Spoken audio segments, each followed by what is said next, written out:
Hello everyone. इस video में बात करेंगे जम्मू कश्मीर पीएससी में आए हुए इकोनॉमिक्स के क्वेश्चन की। ये वीडियो सीरीज़ का पार्ट 2 है। इससे पहले इकोनॉमिक्स में जितने भी क्वेश्चन आए वो सारे मैंने पार्ट 1 में कवर कर दिए हैं। अगर आपने उसे नहीं देखा है तो प्लीज़ जाकर के पहले उसे देख लीजिए। बहुत कुछ आपको सीखने को मिलेगा। अगर इवन आप सिविल सर्विसेज की भी तैयारी कर रहे हैं तो ये क्वेश्चन काफ़ी ज़्यादा आपके लिए हेल्पफुल होंगे। सो नाउ स्टार्ट करते हैं आज आगे के क्वेश्चन से।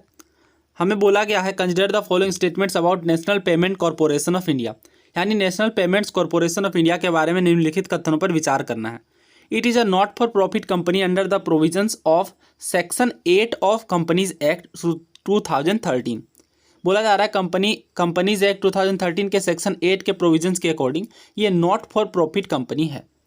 दूसरा बोला गया it is set up to provide infrastructure to the entire banking system in India for physical as well as electronic payment and settlement system, यानी इसे प्रोवाइड किया गया, इसे इंफ्रास्ट्रक्चर प्रोवाइड करने के लिए बैंकिंग सिस्टम को सेटअप किया गया है। तीसरा बोला गया national financial switch and cheque truncation system, ये दोनों फ्लैगशिप प्रोडक्ट हैं एनपीसीआई के। ना एनपीसीआई के बारे में समझ लेते हैं। आप में से बहुत से लोगों को पहले से भी पता होगा एनपीसीआई के बारे में, क्योंकि एनपीसीआई अक्सर ही चर्चा में बना रहता है। एनपीसीआई क्या है? एक इनिशिएटिव है आरबीआई के द्वारा और इंडियन बैंक एसोसिएशन के द्वारा, ताकि वो रिटेल पेमेंट और सेटलमेंट सिस्टम को इंडिया में ऑपरेट कर सके। This organisation was founded in year 2008 under the payment and settlement act 2007। Payment और सेटलमेंट एक्ट 2007 के तहत 2008 में से फाउंड किया गया। NPCI is a not for profit organisation registered under section 8 of companies act 2013। ये सेक्शन बहुत ज़्यादा इंपॉर्टेंट होते हैं, खास करके इस तरह की कंपनियों से रिलेटेड। कंपनीज एक्ट 2013 के सेक्शन 8 के तहत ये नॉट फॉर प्रॉफिट ऑर्गेनाइजेशन है। It is an initiative of reserve bank of India and Indian banks association. इसकी बात तो हमने कर ली। अब ना क्वेश्चन की ओर वापस देखते हैं। फर्स्ट तो बिल्कुल करेक्ट है, हमने देखा, और दूसरा ये भी देखा कि बैंकिंग सिस्टम को इंफ्रास्ट्रक्चर प्रोवाइड कराने में भी इसका हाथ है। तीसरा अगर देखें नेशनल फाइनेंशियल स्विच और चेक ट्रंकेशन सिस्टम, तो ये दोनों फ्लैगशिप प्रोडक्ट हैं बिल्कुल एनपीसीआई के। और इसके अलावा अगर हम बात करें इन तीनों पॉइंट्स की तो तीनों बिल्कुल सही है। हमारा आंसर क्या होगा फिर यहाँ पे? ऑप्शन डी, अम्ब्रेला ऑर्गेनाइजेशन है एनपीसीआई। इसके अंदर बहुत सारे फ्लैगशिप प्रोडक्ट्स काम करते हैं। नाउ नेक्स्ट क्वेश्चन देखिए। If the fiscal deficit ratio is too high, it leads to higher rates of interest for the borrowing of private entrepreneurs and businesses। यानी बोला जा रहा है अगर फिजिकल डेफिसिट रेशियो इज बहुत ज़्यादा है तो इससे इंटरेस्ट रेट काफ़ी ज़्यादा हाई हो जाएगा बोरोइंग करने के लिए प्राइवेट एंटरप्रेन्योर और बिजनेसेस के लिए। बिल्कुल सही है। फिजिकल डेफिसिट रेशियो आपको पता होगा, फिजिकल डेफिसिट का मतलब ये होता है कि गवर्नमेंट की अर्निंग से ज़्यादा जब खर्चे हो जाए तो फिजिकल डेफिसिट यानी वित्तीय घाटा कहलाता है। अगर इस तरह से होगा तो मार्केट में जो मनी सप्लाई है वो कम हो जाएगा, जिससे इंटरेस्ट रेट बढ़ जाएगा और प्राइवेट एंटरप्रेन्योर्स और बिजनेसेस में कोई बोरोइंग का जो इंटरेस्ट रेट है वो बढ़ जाएगा। ये फर्स्ट वाला बिल्कुल लॉजिकल करेक्ट है।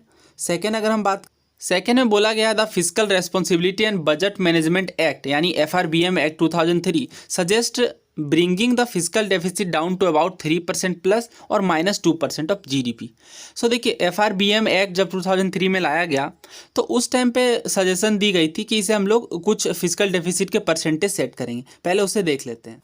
नाउ अगर बात करें परसेंटेज वाइज तो एफआरबीएम एक्ट ने मैंडेट किया था सेंट्रल गवर्नमेंट को कि ब्रिंग डाउन आपको करना है फिजिकल डेफिसिट को 3% जीडीपी का, राइट। और ये इनिशियल डेडलाइन जो है वो सेट की गई थी 2007-8, लेकिन बाद में इसे बहुत बार एक्सटेंड कर दिया गया और 2018 में ये डेडलाइन सेट कर दी गई है 2020 से 2021 के लिए। ना अगर हम बात करें फाइनेंशियल ईयर 21 की तो यहाँ पे आप देखेंगे कि जो टारगेट है उसे रिलैक्स कर दिया गया 3.5% में as permitted under the FRBM act.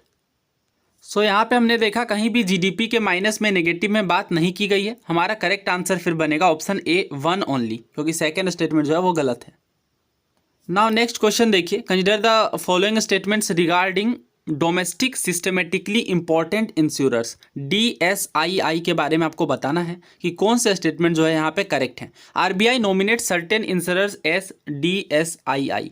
क्या आरबीआई नॉमिनेट करती है सर्टेन इंश्योरर को डीएसआई के रूप में?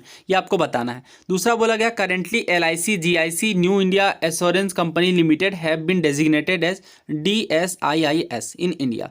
तीसरा बोला गया है DSII are perceived as insurers that are too big और टू इम्पॉर्टेंट टू फेल यानी टीबीटीएफ। ये लास्ट ईयर काफ़ी चर्चा का विषय था, हर न्यूज़पेपर में इसे कवर किया गया था। LIC GIC new India assurance को डोमेस्टिक सिस्टमेटिकली इंपॉर्टेंट इंश्योरर के रूप में घोषित किया गया था।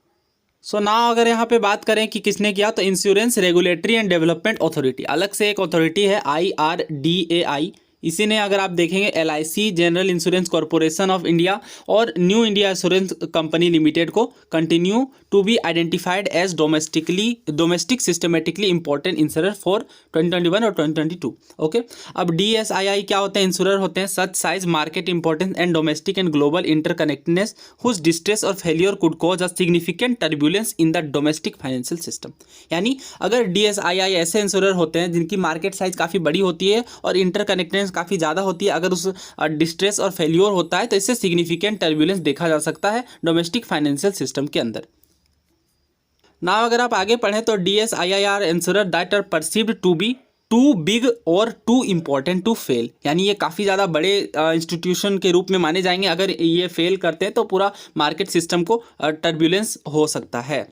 सो हमने यहाँ पे देखा कि RBI नॉमिनेट नहीं करती, IRDAI के अंदर ये आता है। सो फर्स्ट तो बिल्कुल गलत है, और सेकंड हमने देखा बिल्कुल सही है, और थर्ड भी बिल्कुल सही है, टू बिग और टू इम्पोर्टेंट टू फेल। हमसे करेक्ट स्टेटमेंट पूछा गया है तो 1 को एलिमिनेट कर देंगे यहाँ पे, और 2 और 3 बिल्कुल सही है। सो ऑप्शन सी यहाँ पे करेक्ट हो जाएगा। ना नेक्स्ट क्वेश्चन देखिए गाइस, रोड टेप स्कीम के बारे में बताना है, RODTEP स्कीम के बारे में। पहला बोला गया है RODTEP यानी RoDTEP is a WTO compliant scheme that replace the merchandise exports from Indian scheme MEIS। दूसरा बोला गया this scheme reimburses currently unrefunded central state and local taxes and duties. ना last year RoDTEP scheme काफ़ी ज़्यादा चर्चा में था। सो अगर हम यहाँ पे देखें big boost to export, my government की वेबसाइट है, mechanism to be created for reimbursement of taxes, duties, levies at center, state and local level currently not being refunded। Okay, ये बोला जा रहा है। अगर हम इस स्कीम का फुल फॉर्म देखें तो scheme of रेमिशन of duties and taxes on exported product. Okay, so road tape किस बेसिस पे है? Remission of duties and taxes on exported product will make Indian export cost competitive in international market and boost employment generation. अब देख सकते हैं इसके क्या क्या प्रोविजंस है कि इंडियन एक्सपोर्ट को कॉस्ट कम्पिटिटिव ये बनाएंगे। Existing MEIS to be shifted to RoDTEP with proper monitoring and audit mechanism, यानी जो MEIS जो एग्जिस्टिंग कर रही है उसे शिफ्ट करेंगे रोड टेप में प्रॉपर मॉनिटरिंग के साथ और ऑडिट मैकेनिज्म के साथ। उसके बाद बोला गया scheme to be implemented with an end to end digitalisation. So RoDTEP जो है वो WTO कंप्लाइंट स्कीम है, ये बिल्कुल सही है, जिसने रिप्लेस किया merchandise export from Indian scheme को। फर्स्ट बिल्कुल करेक्ट है। सेकंड अगर हम बात करें this scheme reimburses currently unrefunded central state and local taxes, बिल्कुल करेक्ट है। हमने देखा कि ये अभी रिफंडेड है सेंट्रल स्टेट और लोकल टैक्सेस और ड्यूटीज़ में। अगर हम करेक्ट स्टेटमेंट की बात करें तो दोनों ही यहाँ पे करेक्ट है। Option C is correct here. आपको पता हो सो यहाँ पे आंसर की में फर्स्ट दिया गया जो कि मे बी रॉन्ग हो, क्योंकि ऑप्शन सी यहाँ पे बिल्कुल करेक्ट है, फैक्चुअली करेक्ट बातें हैं ये, तो ऑप्शन सी यहाँ पे करेक्ट होगा। नाउ नेक्स्ट क्वेश्चन देखिए, consider the following statements regarding ways and means advance. WMA के बारे में आपको बताना है।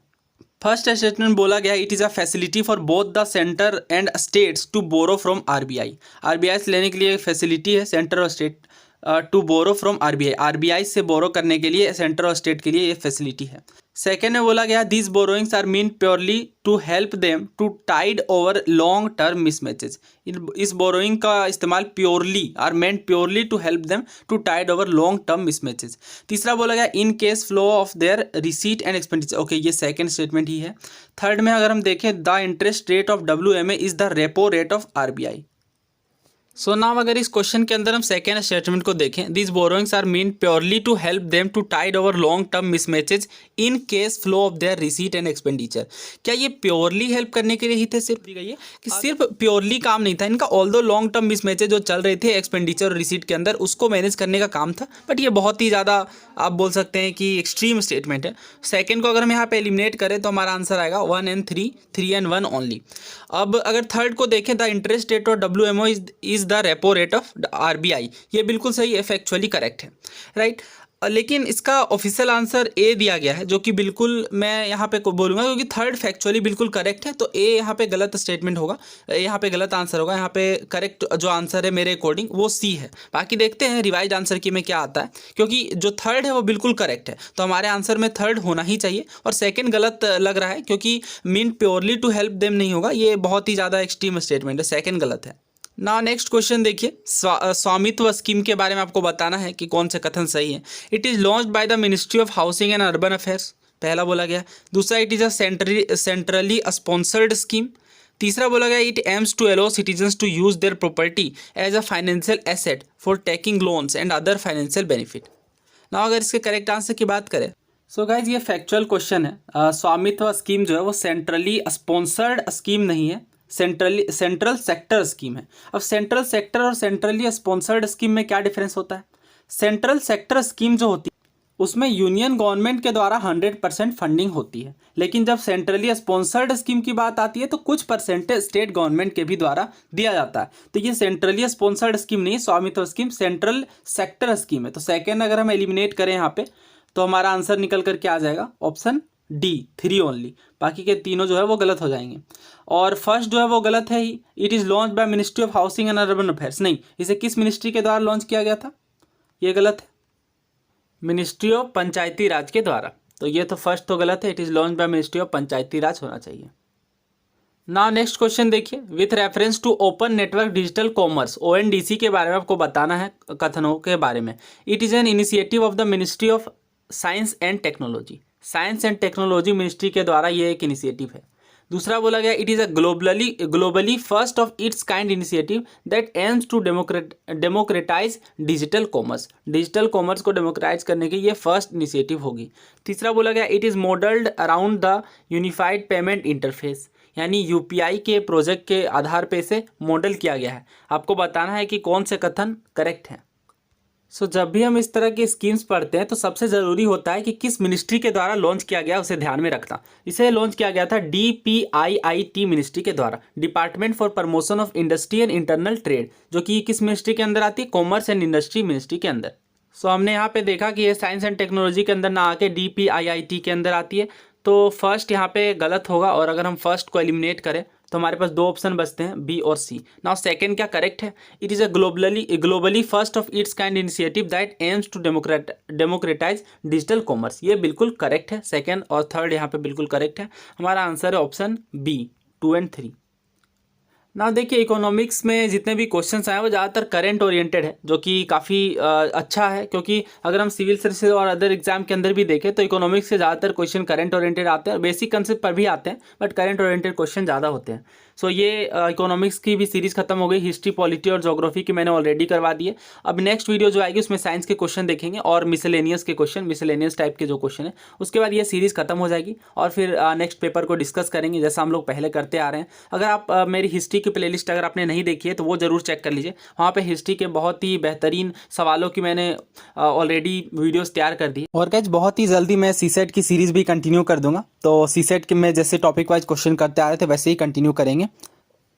Thank you so much. अगर आप चैनल पर नए हैं तो प्लीज़ चैनल को सब्सक्राइब कर लीजिए और लाइक बटन दबाना ना भूलें।